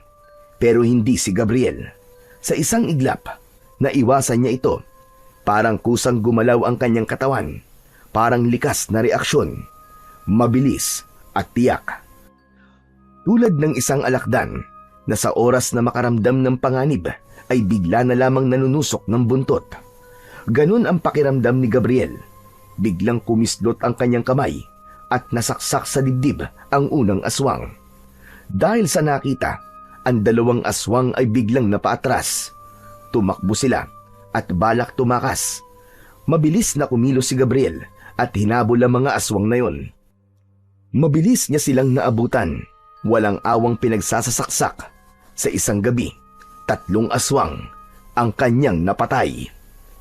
Tumigil na si Gabriel nang makitang wala ng buhay ang kanyang mga kalaban. Bumalik siya sa harap ng bahay ni Mang Roger. Ano, iyo? Ayos ka lang ba? Nakita ng matanda na nanginginig ang dugo ang mga kamay ng binata. Ka, Roger, bakit ganito pong nararamdaman ko? Parang mabigat. Parang may gustong kumawala sa akin. Alam ko kung ano yon. Mabuti pa ay sugatan mo ang iyong mga palad para lumabas ang lason na kanina pang gustong kumawala sa'yo. Po, Sige na, gawin mo na. Magtiwala ka lang sa akin. Hinawakan ni Gabriel ang talim ng sandata at dahan-dahan itong sinugat ang kanyang mga palad. Lumabas ang itim na dugo at dumaloy sa talim ng sandata. Yan! Yan ang sinasabi kong kamandag na kayang sumunog sa mga aswang. Pwede mo magamit yan sa mas malakas na kalaban. Ngayon, masasabi ko na handa ka na. Handang-handa ka na, iho. Kinabukasan, matapos ang pakikipagsagupaan sa aswang na nasa isla, nagplano ang tatlo kung paano sila makakapasok sa pugad ng mga halimaw. Nasa hilagang bahagi sila ng isla. Naroon ang isang lumang kampo na ginagamit ng kulto bilang training ground nila. Ano?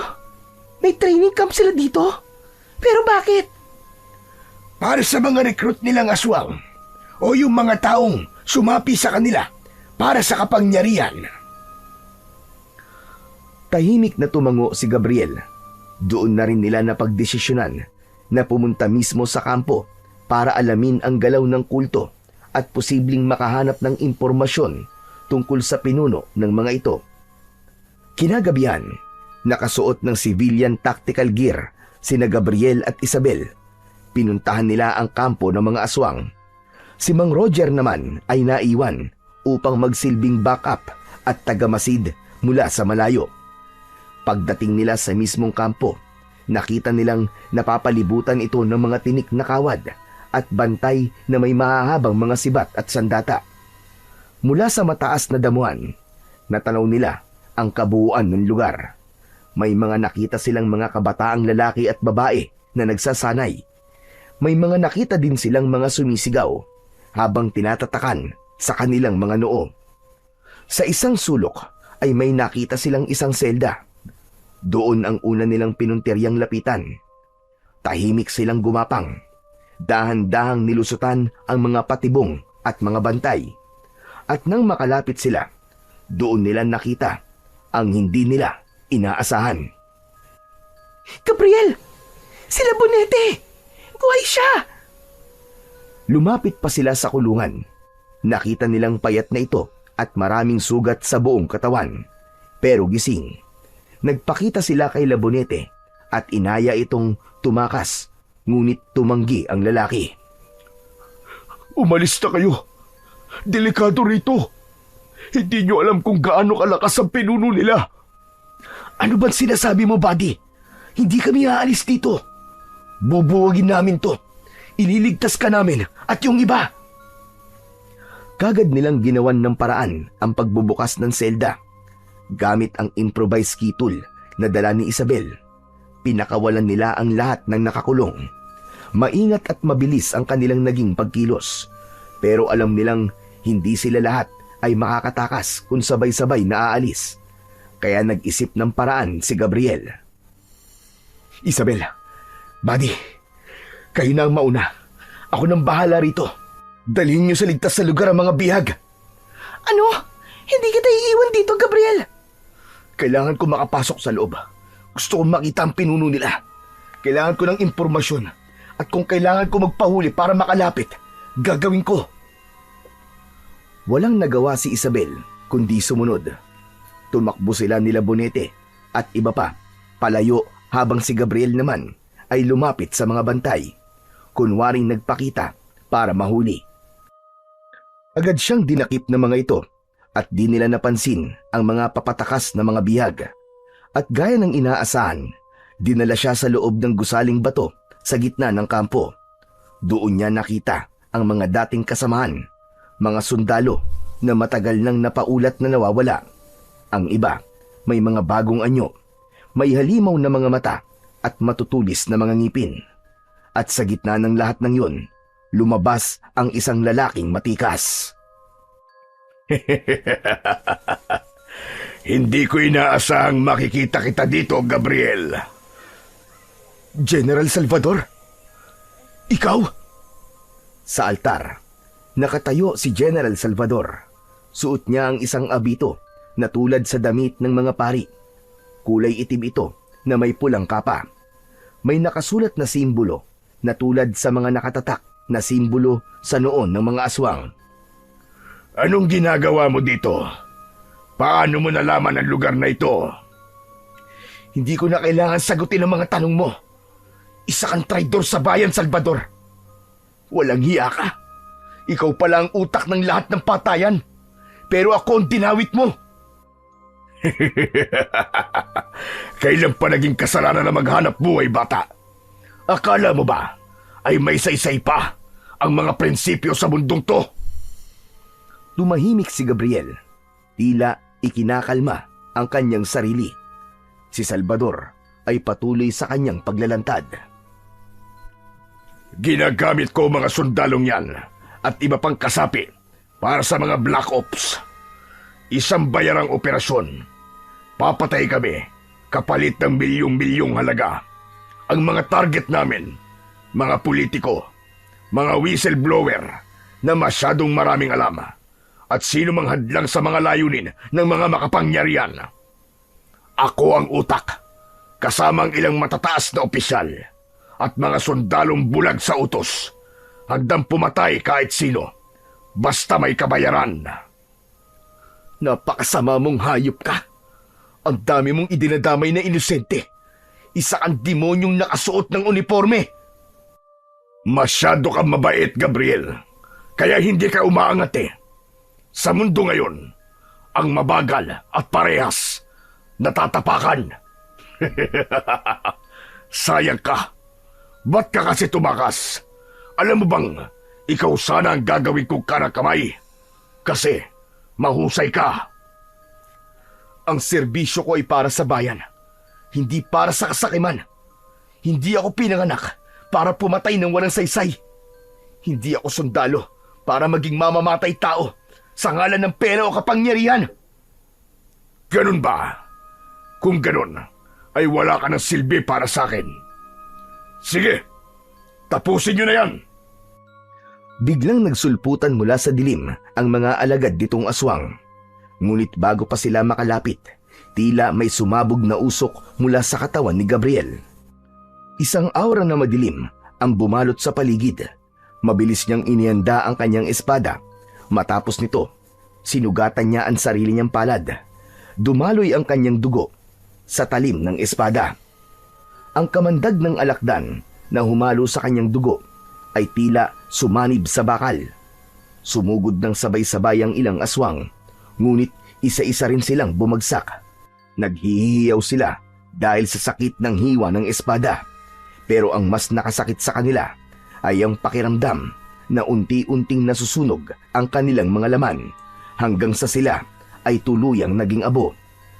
May ilan pang nagtangkang umatake, pero tulad ng mga nauna, ang espadang may kamandag ang tumapos sa kanila. Nang naubos ang mga aswang na naroon, lumapit si Gabriel kay General Salvador. Paano yan, General? Tayo na lang dalawa. Handa ka na bang mamatay? Sa isang iglap, nagbago ang anyo ng general. Naging halimaw na may matutulis na sungay. May malalaking kuko at balat na parang bakal. Tumindig ito, sabay sugod kay Gabriel. Nagtagisan sila ng lakas sa altar. Halimaw laban sa mandirigmang may kamandag ng buntot ng alakdan. Mabilis kumilos si General Salvador at naiiwasan ito ang bawat hampas ng espada. Minsan tinatamaan ito, ngunit laking pagkadismaya ni Gabriel nang hindi tablan ng talim ang aswang. Dahil doon ay nagkaroon ng pagkakataon si Salvador na sugatan si Gabriel. Kinalmot niya ito sa katawan. Duguan ng binata, ngunit hindi pa rin siya sumuko. Hayop kang demonyo ka! Para to sa lahat ng pinatay nyo! Sinugod niya si Salvador, pero wala talagang epekto sa kanya ang talim ng kanyang espada. Kaya isang paraan na lamang ang naisip niyang gawin. Huminga siya ng malalim. Binawasan ang kanyang bilis at nagkunwaring mahina. Kaya naman, nang dambahin siya ng aswang, nagpatumba siya sa sahig, namimilipit sa kunwaring sakit. Napangisi ang pinuno ng mga aswang. Lumapit ito sa kanya at nang matiyak na tila wala nang laban si Gabriel, hindi niya na napigilan ang kanyang sarili. Wala ka na, Gabriel. Hanggang dito ko na lang talaga. Nakapanghihinayang. Sa sobrang galit, hindi na nag-isip ang general. Sa isang iglap, kinagat niya ito sa leeg. Bumaon ang matutulis niyang pangil. Sinipsip niya ang dugo ni Gabriel na may halong kamandag ng alakdan. Ngunit sa mismong sandaling yun, nagsimula ang kanyang pagbagsak. Dahil nang pumasok ang lason sa kanyang katawan, kumalat ito na parang apoy sa kanyang mga ugat. Nabitiwan niya si Gabriel. Ano ito? Anong ginawa mo sa akin? Ginamit mo ang bawat sundalo at mga tao bilang kasangkapan sa patayan. Ngayon, ako naman ang ginamit mong sandata laban sa sarili mo. Sa wakas, mabibigyan na rin ng hustisya ang lahat ng mga naging biktima mo, demonyo ka! Biglang nagliyab ang katawan ni Salvador hanggang sa tuluyan itong naging abo. Tapos na ang kadiliman. Wala nang katatakutan ang mga tao sa isla. Tumayo si Gabriel, bagamat sugatan, pinilit niya pa ring makauwi sa baryo.